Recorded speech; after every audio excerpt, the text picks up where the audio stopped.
بسم اللہ الرحمن الرحیم۔ ناظرین السلام علیکم۔ ناظرین، گزشتہ 2 ہفتوں سے زیادہ عرصہ ہو چکا ہے اور جسے ہم جنت کہتے ہیں زمین پہ، یعنی وادی کشمیر میں ہر طرف سے جو ظلم اور مظالم ہو رہے ہیں ہندوستانی افواج کی طرف سے، 2 ہفتوں سے مکمل کرفیو ہے۔ کرفیو کا مطلب یہ ہے کہ سارے کشمیری جو ہے وہ 2 ہفتوں سے گھر کے اندر ہے۔ کوئی بیمار ہے، کوئی بوڑھا ہے، کوئی جوان ہے، کوئی بچہ ہے، جو بھی ہو رہا ہے، کیونکہ اس کو مکمل طور پر عام لوگوں کو بھی پورے وادی کشمیر سے جیل بنا رکھا ہے۔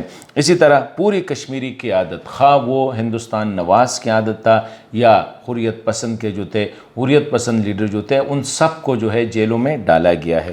ابھی سونے پہ سہاگا یہ کہ ہندوستان کانگریس پارٹی کے جو رہنما ہے راہل گاندھی صاحب، وہ اپنے 11 اور ساتھیوں، سینئر رہنما جو کانگریس کے ہیں، ان کے ساتھ وہ کشمیر گئے۔ سری نگر ایئرپورٹ پہ انہیں گرفتار کر کے واپس بھیجا گیا۔ ان کو بھی ایئرپورٹ سے باہر جانے کی اجازت نہ ہی دی گئی۔ جب اس کے پارٹی کے ایک رہنما نے پریس کانفرنس کرنے کی کوشش کی تو میڈیا کے سامنے بھی اسے بھی اٹھایا گیا۔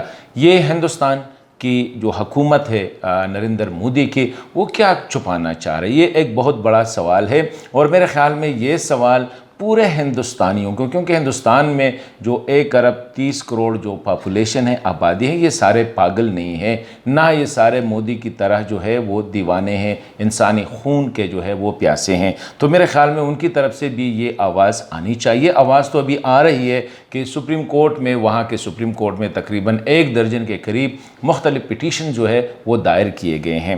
ابھی کشمیریوں کے ساتھ ظلم، ناانصافی اور یہ جاری ہے، لیکن سونے پہ سہاگا اور کہ اس پہ پوری دنیا خاموش ہے اس وقت۔ میں سمجھتا ہوں کہ اس سے دنیا کے جو سو کالڈ مہذب اقوام ہے، ان کی منافقت کی اس سے سب سے بڑی مثال کہیں نہیں ملے گی کہ یہاں پہ انسانیت سوز مظالم ہو رہے ہیں۔ 1-2 ہفتوں سے لوگ جو ہے اپنے گھروں میں محصور ہے، بچے، بوڑھے، جوان، عورتیں، اسکول بند، ہاسپٹلز بند، مطلب ہے کہ ہر ایک چیز یہ لوگ کر کے آ رہے ہیں، کس حالت میں ہیں؟ کم از کم دنیا کی ضمیر میں اگر تھوڑی بہت وہ ہوتی تو اس پہ تو سوال اٹھا لیتے۔ آگے سے وہ پاکستان کو کہہ رہے ہیں کہ ہندوستان سے اس پہ بات چیت کی جائے۔ بابا ہے، پاکستان تو روز اول سے یہی کہہ رہا ہے کہ آ کے بات کرتے ہیں، اس مسئلے کو بات چیت سے ریزالو کرتے ہیں، لیکن ہندوستان اس کو مانتا نہیں ہے۔ وہ زبردستی کشمیریوں کے آواز دبا رہا ہے، وہ ریجن کا پولیس مین بننا چاہ رہے ہیں۔ دنیا کی ضمیر کے ساتھ ساتھ جسے ہم مسلم امہ کہا کرتے تھے، جس کے لیے پاکستان نے پورے پاکستان کو داؤ پہ لگایا تھا، خواہ وہ کشمیر کا مسئلہ، خواہ وہ فلسطین کا مسئلہ، خواہ وہ جو تھا افغانستان کا مسئلہ، دنیا میں جہاں بھی اسلامی ممالک کے مسئلے ہوتے تو پاکستان نے یہ ٹھیکہ، یہ بیڑا اٹھا رکھا تھا کہ یہ وہاں پہ سب سے آگے ہوتے۔ پاکستانی عوام، آج ہمیں پتہ چلا کہ مسلم امہ کیا چیز ہے۔ صرف چند ڈالروں کی تجارت کے خاطر جو ہے وہ یہ لاکھوں کشمیری مسلمانوں پہ جو ظلم ہو رہا ہے اس پہ مکمل طور پر خاموش ہے۔ سونے پہ سہاگا ایک اور کہ متحدہ عرب امارات کی حکومت نے وہاں پہ جو ہے نریندر مودی کو سب سے اعلیٰ زید آرڈر، سب سے اعلیٰ سویلین ایوارڈ بھی اس کو دیا جا رہا ہے۔ بابا کس بات کا؟ اس بات کا کہ مودی نے وہاں پہ کشمیریوں کو جو ہے مسلمانوں کی زندگی اجیرن کی ہے، وہاں پہ جمعے کی نماز پہ پابندی۔ میرے خیال میں جب سے حضور صلی اللہ علیہ وسلم سے لے کر آج تک کہیں بھی یہ نہیں ہوا ہوگا کہ مسلمانوں کو نماز ادا کرنے سے روکا گیا ہو، اسپیشلی جمعے کی نماز ادا کرنے سے۔ ہندوستان چھپا کے آ رہا ہے۔ یہ تو ایک بہت بڑا سوال ہے اور یہ سوال دنیا کو کرنا چاہیے۔ سو کالڈ یہ امہ جسے ہم کہتے ہیں مسلمان ممالک، ان کو کرنی چاہیے۔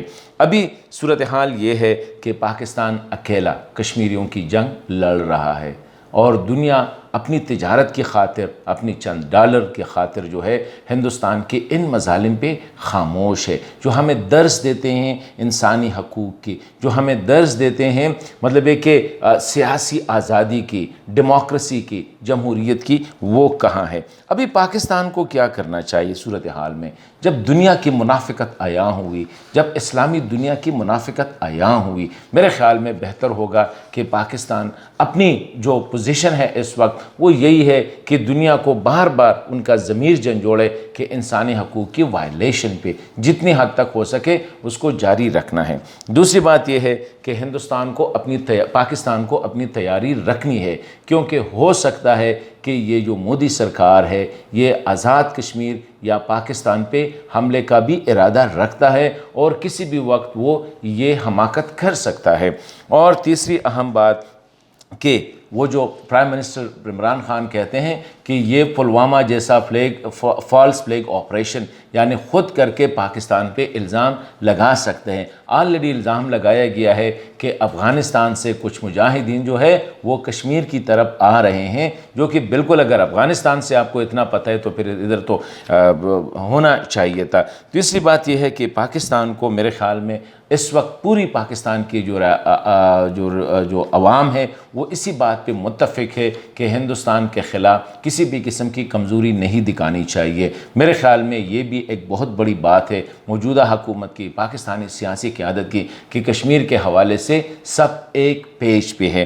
آخر میں یہی کہوں گا کہ پاکستان کے لیے بہتر یہی ہے کہ کسی بھی ہندوستان کی کسی بھی میس ایڈوینچرزم کے لیے تیار رہے، نمبر 1۔ نمبر 2، کیونکہ ان کو اس سے تکلیف ہو رہی ہے کہ پاکستان ابھی تک ہر فورم پہ کشمیر میں جو انسانی حقوق کی جو پامالیاں ہو رہی ہے، جو وائلیشن ہو رہی ہے بچوں کے ساتھ، بوڑھوں کے ساتھ، عورتوں کے ساتھ، مطلب ہے کہ جو بھی وہاں پہ زیرو ہے، ابھی یہاں تک کہ وہاں پہ جو لائف سٹاک ہے، گائے، بھینس، بلی، بکرے وغیرہ، ان کا کیونکہ جب باہر سے خوراک نہیں جاتی ہے تو وہ بھی اندر میں اسی طرح، مطلب ہے کہ انسانوں کے ساتھ، جانوروں کے ساتھ بھی برا سلوک کیا جا رہا ہے۔